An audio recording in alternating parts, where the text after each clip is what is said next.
12. Stuck upside down. Roller coasters are arguably one of the best things ever invented.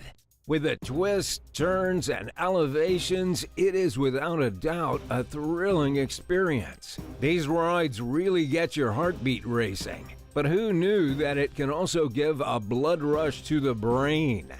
Visitors at Sunak Amusement Park in China boarded a roller coaster and got more adrenaline than they were bargaining for. 20 people were having the time of their lives when the ride turned the adventure up a notch. When the roller coaster reached the highest peak of 197 feet, 60 meters, it got stuck. But the worst part was that the ride was upside down. The rescue operation took over an hour. Another roller coaster had to be taken to the spot to save them. We hope none of the people on board were scared of heights. It wasn't the first time that something like this had happened. The park authorities revealed that a similar incident occurred in 2019 as well. Apparently, the ride comes with a sensor, and if it detects any object in front of it, it gets stuck. 11. Stuck inside a washing machine. It's all fun and games until someone gets hurt. When this boy's uncle pushed him inside a washing machine, he had no clue how serious the situation could get. A young boy in Malaysia was at a self-service laundrette with his mom and uncle. In what looks like a prank gone wrong, the boy was left trapped inside one of the front-loading washing machines after his uncle allegedly pushed him inside as a practical joke. His mom was washing clothes and had no idea her son was stuck inside one of the machines. Stuffing someone inside one of these things sounds like a bad idea, but things got worse when the door got jammed. The door locks are designed to automatically lock if someone hits the start button or inserts a coin in the machine. There was no way the door could be opened. The panic-stricken mom and uncle called for help when they couldn't open it themselves. Fortunately, people from a nearby restaurant arrived for help. They tried to pull it open but couldn't. With no option in sight, the door was hammered open and the kid was saved. He was in the machine for 10 minutes. We are sure those 10 minutes cramped up inside must have felt like an eternity. 10. Stuck in an elevator for 41 hours. A 34-year-old production manager from New York was working late one Friday night when he decided to have a cigarette break. Little did he know that it was going to become the longest break in his life. As he was returning to his office on the 39th floor, the elevator came to a sudden stop in between floors. He pressed the alarm in panic, but the building was deserted. People had already left for the weekend. Rescue was going to take longer than expected. He ended up being stuck in that suffocating elevator for 41 hours. He didn't have his cell phone. There was no way of calling for help. He had no food, no water, only a pack of Rolaids. Since he didn't even have a watch with him, there was no way of telling how long it had been or whether it was night or day. The human body can survive a few days without food, but the lack of water proved to be a problem. Dehydrated and starving, he broke out into a cold sweat. The whole ordeal was captured in the surveillance camera inside the elevator. Finally, help arrived when someone reached out through the intercom on Monday. 9. Stuck in bathroom for 3 weeks. Getting trapped in your bathroom in your own house isn't really the worst-case scenario. Someone from your family will come for help, or if you live alone, you can call out for help, and surely one neighbor or another will hear you. But for this grandma from France, it was a total nightmare. A 69-year-old living in a Paris suburb got trapped inside her windowless bathroom when the knob came off. She definitely didn't have the strength to break the door down, and there was no window she could escape through or call for help from. She shouted for help but was unsuccessful. With no other option in sight, she started banging on the walls with her shoes during the day and on the bathroom pipes at night. The sound was loud enough to catch the attention of her neighbors, but they just assumed there was construction work going on. In fact, the sound was so loud that the tenants in the building even complained about stopping any construction work at night. The woman was surviving on the warm water from the tap. It saved her from dehydration, but her body went into starvation mode. The neighbors finally noticed something was wrong when her mail started piling up outside the door. When rescuers came, they found her lying on the bathroom floor in a weakened state, but alive. 8. Forgotten in solitary confinement. In prison, the inmates are never out of sight, and they are constantly under watch. So when this 25-year-old student was arrested, the last thing he would have imagined was this. He had been taken into custody after a drug bust and put into a solitary confinement cell to be dealt with later. Since he wasn't officially guilty of any crime, the cops told him they'd talk to him later, but they got busy with other things and they completely forgot about him. He was locked up in the cell for 4 days with cuffed hands, forgotten, with no food, water, or even sunlight. After the 3rd day, he started hallucinating. He urinated on a metal bench so he could have something to drink. He stacked a blanket, his trousers, and shoes on a bench and tried to reach an overhead fire sprinkler so he could set it off. But nothing worked. He broke his glasses and tried to carve "Sorry Mom" on his arm with no hopes of surviving. Finally, after 4 days, some cops finally found him. He was rushed to the hospital where he was under observation for 5 days. The lack of food and water caused severe dehydration, kidney failure, cramps, and a perforated esophagus. He had lost 15 pounds, 60 kilograms. 7. Horrific car park death. Getting trapped in awkward positions can sure be embarrassing, but for this 23-year-old, it turned out to be fatal. Victoria Strauss from Ohio was trying to pay for her parking with her credit card when she accidentally dropped the card outside. Strauss tried to pick up the card without leaving the vehicle, and that mistake cost her life. As she reached down to get the card, she accidentally stepped on the car's accelerator. The car moved forward, and her head got jammed. She died at the scene. The incident occurred at night, and her body was discovered the following day. 6. Stuck in a traffic cone. A prankster tried to cheer shoppers on a lazy Sunday but ended up getting himself in trouble. People of Hemel Hempstead, England, initially laughed when the man took a traffic cone and put it over his head, but he took it too far. The plastic barrel slipped down over his torso and trapped his arms. He was stuck and couldn't see anything at all. Passerby thought it was part of his act and didn't bother to help. Finally, one of his friends and a cop realized that he was struggling and freed him from the ordeal. Fortunately, he didn't sustain any injuries. The panic attack was enough to scare him to death. 5. Man stuck in public toilet. Dropping your phone in the toilet has to be one of the worst nightmares of our times, but this man from Norway had to face something worse. After a friend dropped his phone in the toilet, a gentleman volunteered to get it back. Wow, what an awesome friend. He climbed into the toilet feet first. Are you wondering how he could even get in? The public toilets in Norway are different, and they're connected to a tank instead of a sewer. The tanks are emptied only once a season, so you can imagine how full it might have been and how bad it must have smelled. As he went in, he instantly became sick because of the contents of the tank. He was thigh-deep in feces, and when he couldn't take it anymore, he began to puke. The tank was full of pests and rodents. After he went down, he realized that he really didn't know how to get out. Of all the places one can get stuck in, a public toilet's tank has to be the worst. His friend called for help and firefighters broke the toilet to get him out. He sustained some injuries on his upper arms and was also bitten many times by the animals in the tank. He was rushed to the hospital where he was given antibiotics. After the whole puke-inducing incident, was he able to get the phone? No. 4. Stuck inside an arcade machine. Kids love toys, but this little one from Nottinghamshire probably loves them too much. He was at an indoor games arcade with his family when his eyes fell on a teddy bear inside the claw machine. His mom had taken his brother to the toilet and left him with a friend to play with. As she came back, a woman pointed towards the claw machine and asked her if that was her child. As the mom looked over, she saw that her 3-year-old toddler had climbed into the crane and was now stuck inside the machine. It was a tough couple of minutes for the mom when the authorities of the arcade told her that the machine was operated by a third party and they didn't have the key to it.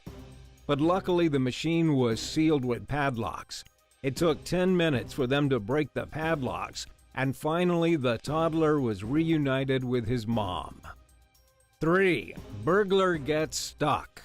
A burglar thought he cracked the perfect plan to break into a business. You have to give him credit for his creativity, no matter how disastrous the outcome was. He planned to break in through the grease vent of a Chinese restaurant, but he missed out on one crucial aspect of his plan. He didn't anticipate how narrow the duct would be. The result? He got stuck in the vent, covered in grease. Since the restaurant was empty, there was no one to listen to his cries for help. He was trapped in such a position that he couldn't even move. It's a claustrophobic person's worst nightmare. But how was he rescued then?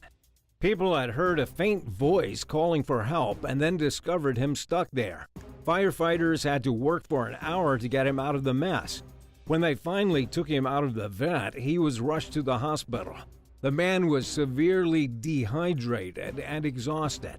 After 2 days of being stuck without food or water in a vent where you can't even move an inch, it is a miracle that he survived without any serious internal harm.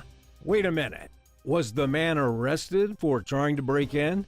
Police had no solid evidence that the man was going to steal from the business, so instead they are thinking of charging him with trespassing. 2. Wheelchair stuck to the truck. The emergency team didn't believe it when they heard a frantic woman on the call saying a truck was pushing a guy in a wheelchair. Was it a prank call? As dispatchers were trying to determine if the call was genuine, more calls started pouring in describing the same incident. The 20-year-old man in the wheelchair was crossing the road with his father. He had made it midway when the signal turned green. His father was able to cross the road, but he got stranded in the middle of the road. But not for long. An 18-wheel semi slowly took off, pushing the wheelchair parallel to the grill, where the chair's hand grips slipped between the slats and got stuck. The driver was sitting too high on his rig and didn't even notice he was dragging a wheelchair along with him. The 20-year-old was dragged along for 2 miles, 3 kilometers, before the cops stopped the truck. Luckily, no one suffered any injuries, but the man in the wheelchair had one hell of a ride. What? Stuck while escaping. Prisoners trying to escape has been a common trope in movies and soaps, but sometimes reality is stranger than fiction, and in this case, hilarious too. In what looks like a page straight out of a slapstick comedy, a prisoner in Brazil got stuck while trying to escape. Talk about Shawshank Redemption gone wrong. The 18-year-old was arrested after he allegedly robbed a shop. He had stolen money and a watch from the store owner. He was also busted for allegedly trying to break into a commercial warehouse, though he didn't steal anything. But what makes this incident incredible is the fact that the teen had only been in custody for a few hours when he decided to steal his freedom back. He tried to escape through a hole on the door of his cell, and it was too small for him to slip through. And he got stuck midway with his hips and legs dangling on one side of the door and the rest of his body on the other side. Firemen were called to save him, and the operation took over 4 hours. First, they covered the door in oil to smooth it out and prevent it from breaking apart completely. They managed to cut through the door with a hydraulic tool and finally rescued him. He remained in custody after being rescued.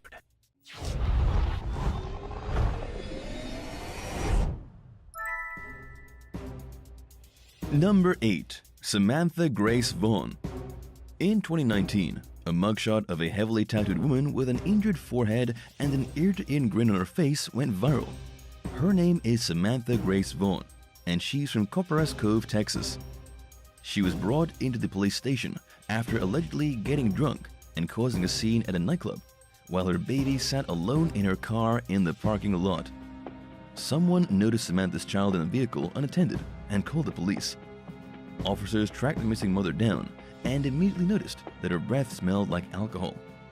Samantha claimed that she was at the club to pick up her husband and said she only drank 2 shots, but she certainly acted like she had drunk a lot more than that. She was quick to become belligerent, spewing racial slurs and thrashing around as police tried to get her under control.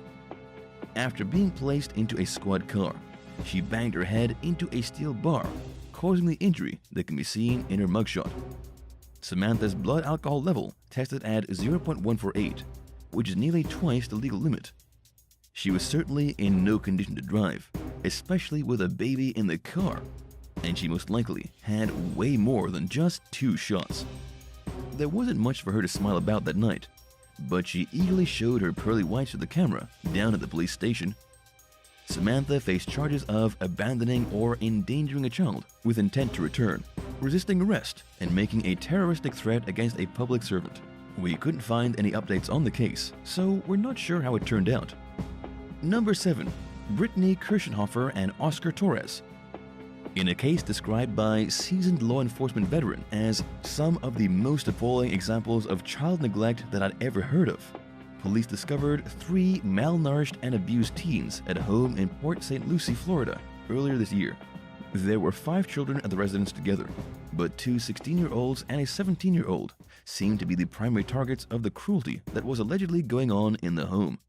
Their father, 40-year-old Oscar Torres, and their stepmother, 32-year-old Brittany Kirschenhofer, are accused of locking the adolescents inside the home for months. The kids are kept in their rooms for hours on end and were only sporadically fed. There was even a chain lock on the outside of the door to their shared bedroom. By the time the police found them, one of the teens weighed just 50 pounds and was hallucinating. The child had lost control of their bodily functions and was unable to communicate verbally. Someone anonymously complained about the abuse, but the investigation got off to a slow start. It took a while for the authorities to realize how serious the situation was, but as more and more horrifying details came to light, they made it a priority to get to the bottom of things. What sets this case apart from many other instances of neglect is that there was plenty of food inside the home, and the conditions weren't deplorable. All 5 of the kids were removed from the couple's custody. The 3 teens are back with their biological mother, who was unaware of the suffering they had endured. Kirschenhofer and Torres each faced 3 counts of aggravated child abuse. Torres claimed that he worked a lot, and that Kirschenhofer was responsible for the children. Whether or not he successfully pins the blame on his wife remains to be seen. Number 6. Casey Garcia. A lot of people campaign for much-needed changes with the best of intentions, but miss the mark with their pitch. Case in point, 30-year-old Casey Garcia, who disguised herself as her 13-year-old daughter and went to the girls' middle school in El Paso County, Texas, to prove that they need to improve the security. In a YouTube video she posted afterwards, Garcia claimed that the school staff seemed unconcerned with verifying her identity because they were preoccupied with monitoring students' cell phone use. Given her petite 4'11", 105-pound frame, it's understandable, on one hand, that the woman was mistaken for a child at a quick glance, but Garcia went unnoticed nearly the entire school day, even when she was the only student in one of the classes she went to. It wasn't until during the final period that a teacher realized she didn't belong in their classroom. In her YouTube video, the concerned mother apologized to the school district and its staff, stating that she thinks they're wonderful people and is sorry that it had to be them. Her video and other social media posts triggered a police investigation, and warrants were issued for her arrest. Garcia was charged with criminal trespassing and tampering with government records. It's probably safe to say that her social experiment wasn't really a booming success. Number 5. Jennifer Yeager. A concerned citizen of Dixon, Illinois, called the police one day in 2019 when they saw someone driving a car around with an inflatable pool on the roof. There were 2 young girls inside the pool. Officers pulled the car over and asked the driver, 49-year-old Jennifer Yeager, why she'd put the kids in such a dangerous situation. She explained that she had driven to a friend's house to inflate the pool and had the girls sit in it on the way home to hold it down. Yeager could have avoided a slew of charges by simply tying the pool down or securing it to the roof of her car in some other way. But her extremely poor judgment earned her 2 counts of endangering the welfare or life of a child, 2 counts of reckless conduct, and a citation for failing to secure a passenger between the ages of 8 and 16. She was processed and released after posting bond. A photo of Yeager's car with the pool on top went viral, drawing nationwide attention to the small town. Resident Arisha Hubbard told local news station WQAD that the headlines were so outrageous she thought they were a joke at first. Dylan Schmitz, who also lives in Dixon, called Yeager's decision kinda dumb, but he said that it was maybe a little too much to get arrested. Hubbard gave Yeager the benefit of the doubt, saying that people make mistakes and that maybe the misguided mother was doing what made the most sense to her at the time. What do you think? Was Yeager's behavior inexcusable or forgivable? Let us know in the comments below, and if you're liking this video, be sure to hit the thumbs up and subscribe buttons if you haven't already. Number 4. Joyce CARA ZAMAGO.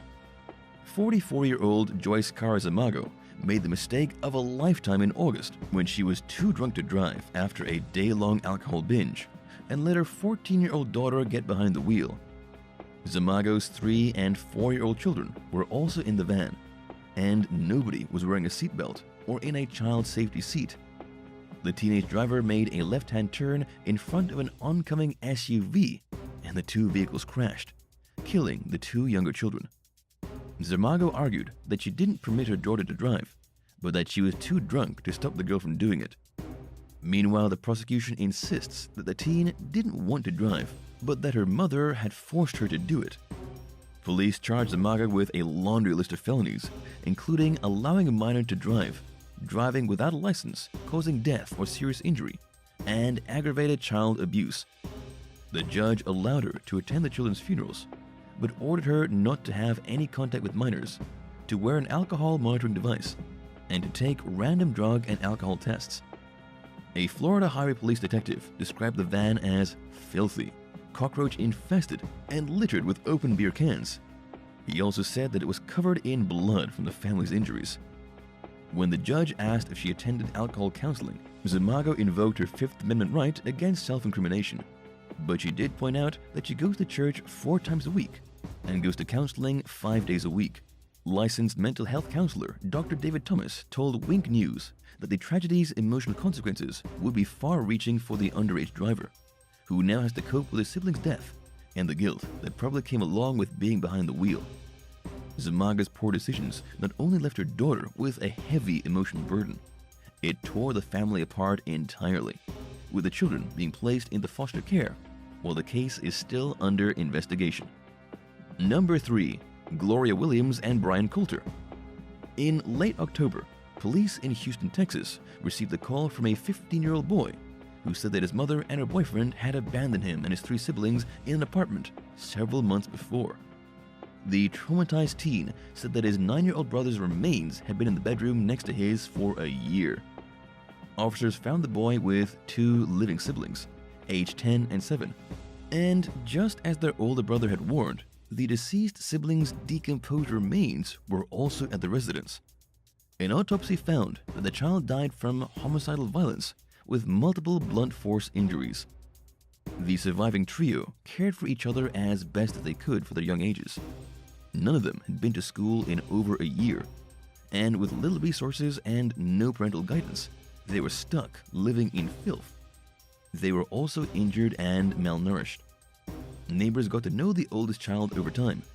They could tell he was hungry, especially since they only saw his mother there once in a while, so they gave him food.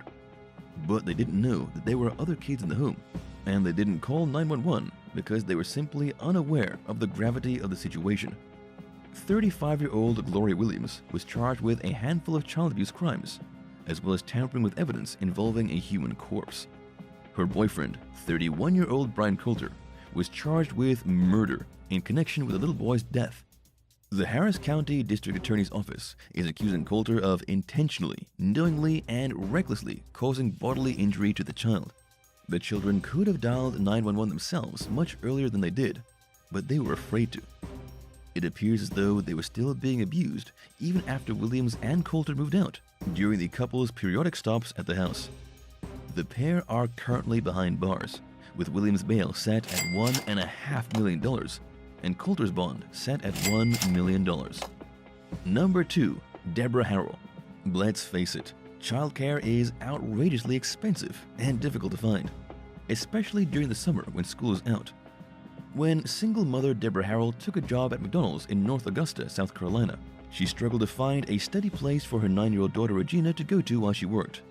The girl bounced between a friend's house and the restaurant, where she sat and played on her laptop. But when the laptop broke, Harrell's daughter became bored sitting at McDonald's, so she started going to a park, with her mother's permission. The park was near the home, and Regina had a key in case she decided she wanted to go home. She also had a cell phone that she could use in case of an emergency, or if she needed to reach her mom. Believing the girl had been abandoned at the park, police charged Harrell with unlawful conduct towards a child, which is a felony. CNN reported that she went to jail for 17 days, temporarily lost custody of Regina, and thought that she had lost her job. If convicted, Harrell faces up to 10 years in prison. The arrest sparked outrage throughout the community, with many locals pointing out that a lot of kids go to the park unsupervised during the summer. Free meals are handed out twice daily, and there are plenty of visitors and some staff members around to keep an eye on things. In other words, people didn't think of it as an unsafe place for Regina to pass the time. The situation struck people's nerves on several levels. In Harrell's low-income neighborhood, people sympathized with her plight as a struggling single mom. Others felt that the government was overstepping by thinking it knows how to raise children better than their own parents do. Some saw racial overtones to the case, believing that many people automatically see black women as bad mothers. Harrell's lawyer, Robert Phillips, took her case on for free. CBS News reported that the law Harrell is accused of breaking is very loosely written. It gives prosecutors a lot of wiggle room for defining what constitutes a criminal violation. Supporters have donated over $40,000 to a college fund that was set up for Regina. In the meantime, her mother's fate has yet to be determined by the court. For now, Harrell has returned to her job at McDonald's and is taking things one day at a time. After all, there's unfortunately not much else she can do for now. Number 1. Sarah Brady. The COVID-19 pandemic and the policies that have been enforced to keep people safe have inspired some very strong opinions. These opinions have caused our already divided society to fragment even more. Sarah Walton Brady, a 40-year-old mother of 4, was among a group of peaceful protesters in Meridian, Idaho, who took down warning signs and caution tape at a local playground last year during a stay-at-home order. It was one of several protests that a conservative group called the Idaho Freedom Foundation had staged in the area. The authorities repeatedly told Sarah and the people she was with that they needed to leave the playground, but could use other parts of the park. A police officer gave the woman 5 seconds to exit the area, but she refused. Instead, Sarah positioned her hands behind her back and waited to be handcuffed. She was hauled away to the Ada County Jail, where she was booked on a misdemeanor trespassing charge. Over 100 supporters gathered outside the jail to protest Sarah's arrest, armed with signs bearing slogans like "Freedom over fear," "Make Idaho free again," and "Give me liberty or give me death." She was released from jail in time to attend a large protest outside a local city hall and to give a few words to the press, stating that she felt singled out because nobody else was arrested.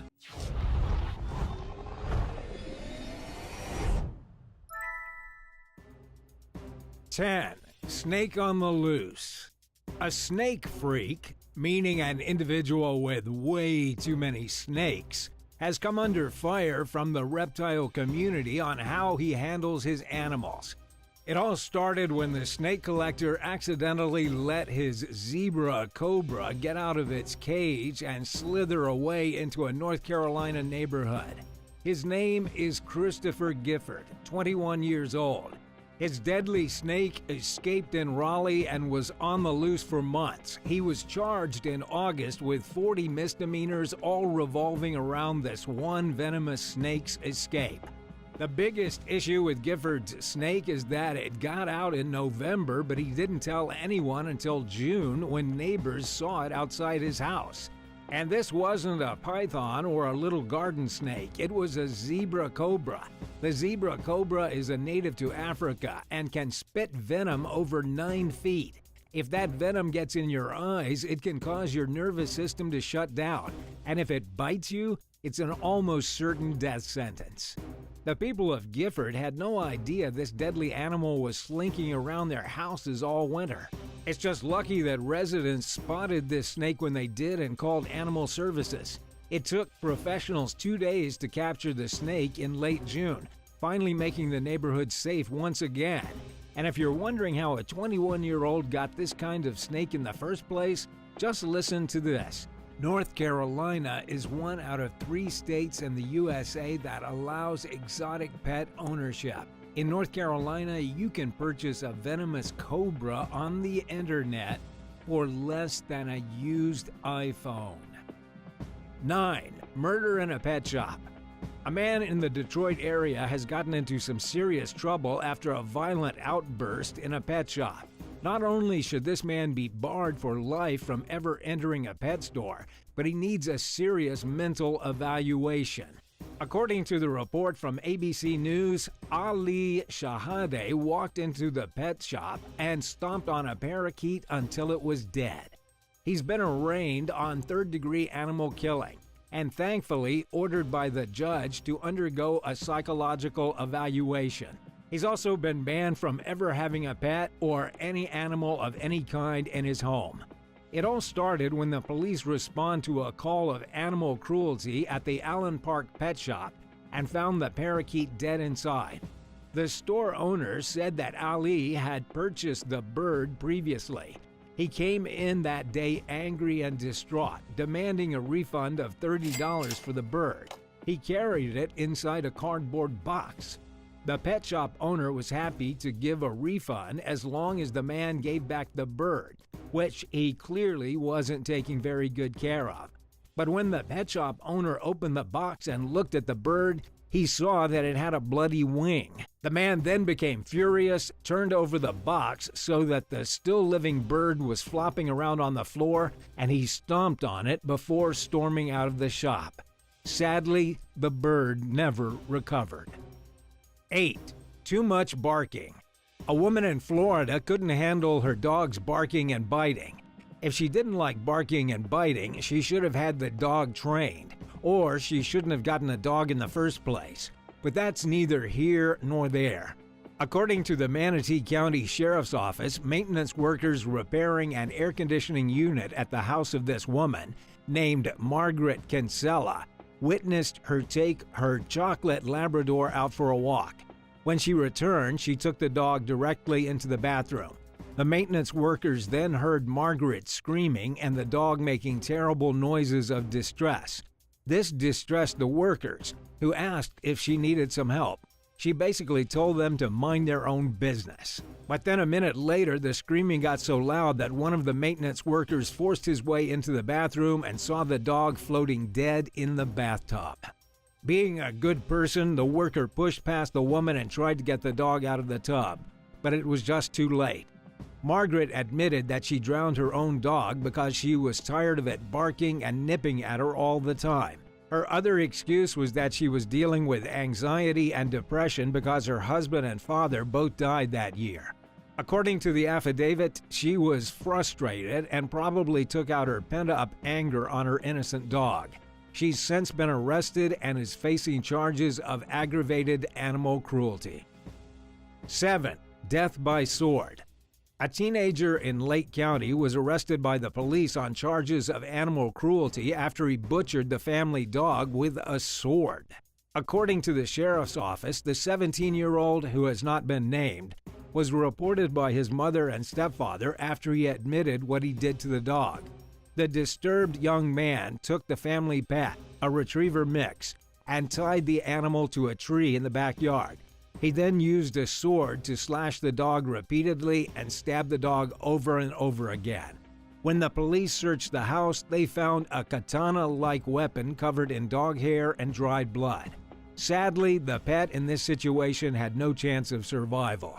Deputies reported that the pet died in an inhumane and cruel manner, and that the boy left its body in the woods behind his house after he was done torturing it. According to the parents, the teen has shown a progression of violence, which has now caused the parents to be worried for their own safety as well as the other children and animals in the house. It's not really clear what will happen to this youngster. Aggravated animal cruelty isn't exactly a charge that will keep him locked up. He's obviously a terrible pet owner, but he also very well might be a serial killer in the making. 6. Hamster torture. Roosevelt James Johnson is the 34-year-old man who killed a child's pet hamster. The San Antonio man didn't only kill the hamster, he's been accused of torturing it during a domestic disturbance. From what the Animal Care Services Department has said, Roosevelt has a lengthy rap sheet. When he was taken into custody on October 20th, he was already wanted on multiple warrants. We don't know exactly what the argument was about inside the house, but we do know that at some point he grabbed the child's pet hamster and squeezed it in his hand until the animal was dead.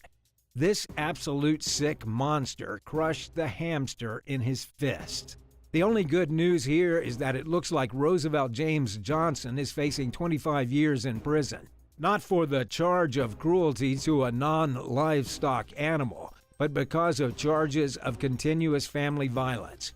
He's also in trouble for repeatedly violating a protective order, being in possession of a firearm, and having controlled substances on him. His criminal history goes all the way back to 2006, but it would be the death of a hamster that finally gets this guy locked up for good.